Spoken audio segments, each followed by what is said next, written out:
बिहार में 2025 विधानसभा चुनाव से पहले अब तमाम पार्टियां एक्टिव हो गई है। पशुपति कुमार पारस को लेकर के जो अटकलें लगाई जा रही थी कि पशुपति कुमार पारस 2020 में जो चिराग पासवान ने किया था वो 2025 में उनके चाचा करने वाले हैं।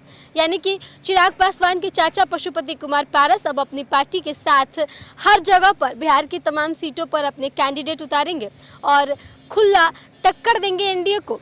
अब वो चीज़ें साफ तौर पे दिख रही है। पशुपति कुमार पारस ने आज अपने बयान से ये स्पष्ट कर दिया है कि राष्ट्रीय लोक जनशक्ति पार्टी अब 243 सीटों पर चुनाव लड़ने की तैयारी में है। पशुपति कुमार पारस ने कहा कि उनकी जो पार्टी है, उनका जो पार्टी का नेतृत्व है वो काफ़ी बड़े स्तर पर अब होने जा रहा है।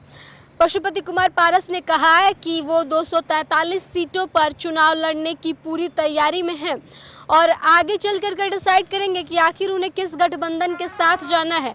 वहीं लगे हाथ उन्होंने अमित शाह पर निशाना भी साध दिया। अमित शाह का एक बयान जो इन दिनों काफ़ी ज़्यादा चर्चा का विषय बना हुआ है, अंबेडकर को लेकर के जो बयान उन्होंने दी थी सदन में, जिसके बाद से विपक्ष लगातार हमलावर थी और इस्तीफे की मांग कर रही थी, उस बयान पर भी पशुपति कुमार पारस ने अमित शाह पर निशाना साध दिया और कह दिया है कि उन्हें ऐसा नहीं बोलना चाहिए। क्या कुछ कह रहे हैं पशुपति कुमार पारस, पहले उनके पूरी बयान को आपको सुनाते हैं। सभा का चुनाव भी बहुत नजदीक है, सभी राजनीतिक दल लगे हैं, आप भी यात्रा पर निकल रहे हैं, क्या संदेश है, किस तरह से संगठन को मजबूत है? 2025 के चुनाव के लिए हम लोगों ने 2 महीना पहले से ही स्टेट कमेटी की बैठक बुला करके और हम लोगों ने तय किया है और हम लोग का ये हुआ कि गांव की ओर चलें और ये आज 5वां जिला का पद यात्रा है। आज बेगूसराय में है, फिर उसके बाद समस्तीपुर होगा, दरभंगा होगा, हाजीपुर होगा, सीतामढ़ी होगा। तो हम लोग अपने पार्टी के संगठन को गांव स्तर से लेकर के और स्टेट स्तर तक हम लोग धारदार बनाने की तैयारी कर रहे हैं। सर, क्या मैसेज देंगे अपने कार्यकर्ताओं को, किस तरीके से 2025 के चुनाव की तैयारी में? एक बात आप जान लीजिए कि हमारी पार्टी का संगठन पूरे देश में कश्मीर से कन्याकुमारी तक है और हमारी पार्टी के साथ साथ जो मेरा दलित सेना है उसका संगठन साउथ से लेकर के नॉर्थ इंडिया सब जगह, और हम सभी जगह बिहार में, खास करके बिहार में हमारा जो तैयारी है, पार्टी की तैयारी है 243 सीट पर तैयारी है।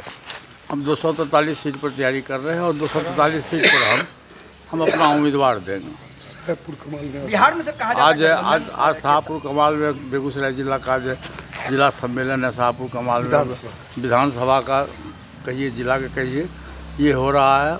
हाँ बोलिए सर, गठबंधन को लेकर क्या आपका दृष्टि? अभी गठबंधन के संबंध में हमारी कोई राय नहीं है। हम अपनी पार्टी के संगठन को मजबूत करेंगे।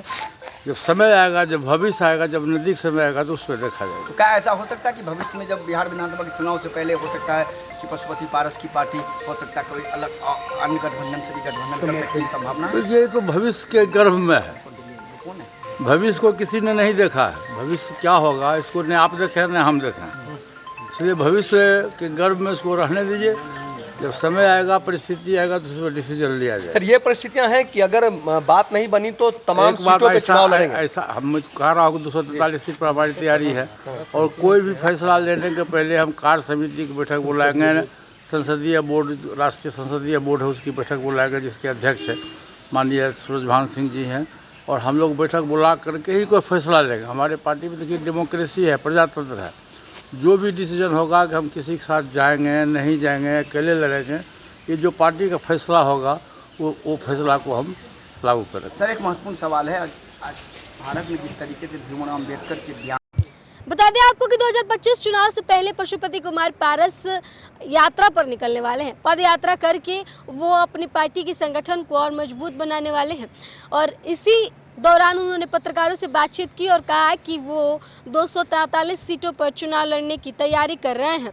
243 सीटों पर उनकी पार्टी की तरफ से कैंडिडेट उतारे जाएंगे और निश्चित तौर पे आगे चल कर के वो फैसला लेंगे कि उन्हें किसी के साथ जाना है या फिर अकेले चुनाव लड़ना है। लेकिन उनकी तैयारी फिलहाल 243 सीटों पर है, लिहाजा यह कहना मुश्किल नहीं होगा और यह कहना कहीं से गलत नहीं होगा कि पशुपति कुमार पारस अब एनडीए के साथ वो खेल करना चाहते हैं, जो खेल चिराग पासवान करके आज एनडीए का एक अहम हिस्सा बन चुके हैं। चिराग पासवान ने 2020 में जो चाल चली थी, आज चिराग पासवान को उसी की वजह से इतनी महत्व मिल रही है। एनडीए की बात करें अगर तो एनडीए के खिलाफ 2020 में चिराग पासवान ने अपने कैंडिडेट उतारे हुए थे, जिसके बाद कई जगहों पर एनडीए की हार देखी गई थी। लिहाजा 2024 से पहले एनडीए ने उन्हें अपनी तरफ मिला लिया।